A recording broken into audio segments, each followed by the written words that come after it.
Hi teachers, and welcome to our weekly lesson where we empower your students.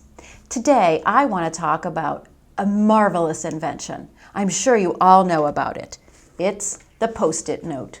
Whoever came up with this idea, genius. Here's what I'm talking about. In terms of education, in terms of using these simple little tools in your classroom, they are going to really revolutionize analysis. In my classroom, we need to do a lot of literary analysis. We need to look at books deeply. We need to understand certain elements of literature. Things like character. We need to know who the characters are. We need to understand who main characters might be and their evolvement or their development in a story. Maybe we're looking at the problem that crops up in a story and then the solution, how the character solves that problem. Also, in books, what are we looking for? Things like setting, plot, theme. We want to see character traits. How does a character grow or change? Is there a point in a story where something happens? So for my kids, this is really big work. And I want to start off kind of simply with them. For instance, I might take a picture book.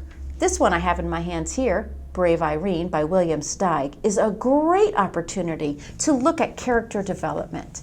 Brave Irene has a problem. As she perseveres, which is our theme, through that problem, she ultimately solves it for herself and in fact is the hero of the story.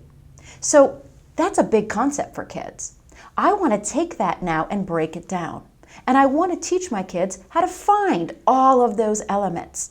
So we take our sticky notes. And as we read through the book, we find areas where Irene has a change of heart. Maybe it's in her thought process. Maybe she makes a decision. Perhaps she says something out loud, dialogue. That's how we notice how characters grow or change. They tell us in their actions, in their dialogue, in their thoughts, in their emotions. Those are the places that I want kids to put sticky notes and to mark. And I'd even have them mark right on the sticky note, dialogue. And this is how I see the change. So if we're talking about a book that has a theme like perseverance, you want to find evidence in the book of how we know that that character has persevered. And we're going to look for those literary elements. That's really important work for kids. They find the evidence. Now, what are we going to do? Now we need to respond in writing. And we're going to take that evidence, we're going to show it, and then we're going to explain it. So my kids take picture books. We look for characters who have problems. We find how they're dealing with whatever the issue is in the particular story that you're reading. The issue or the theme might not be perseverance in the story that you're reading. Perhaps it's friendship, perhaps it's abandonment, bullying. Any of that work can be done in simple picture books, and or for my higher level readers and those that are more sophisticated, I want to do that very same work in chapter books. So I have a book here called The Bridge to Terabithia by Catherine Patterson, and I want to do that same work. I want to find the place where the characters have a change of heart, where they show something either in their emotions, in their actions, or in their dialogue. And I have kids mark those places.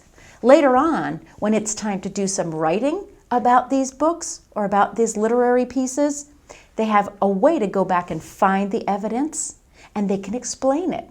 So for instance, in the book Brave Irene, William Steig shows Irene's perseverance because she says things like, "I won't let you get me, wind." That's a little bit of dialogue. The author chose to use dialogue to show us how Irene was going to beat the odds. So in this way, what you want to do is teach your kids how to find the evidence, and it's those literary elements that you're looking for, and then mark that. So what is that going to look like in your classroom? Well, you're going to need a whole lot of sticky notes. Ask kids to bring them in from home. I like a couple different kinds, by the way. I like small ones that you can tab and just write a simple word on. And then sometimes It requires some bigger ones, and we can put those right on the pages. The other good news about using sticky notes to annotate and analyze work is that you don't have to write in the text. I don't have to photocopy a whole book in order for my kids to analyze it, but rather they can analyze the book that they're reading immediately just by putting in those sticky notes. Hopefully, this is going to help in your own classroom. Get yourself some sticky notes, a couple of literary pieces, and find ways to teach kids to cite the evidence for that literary analysis.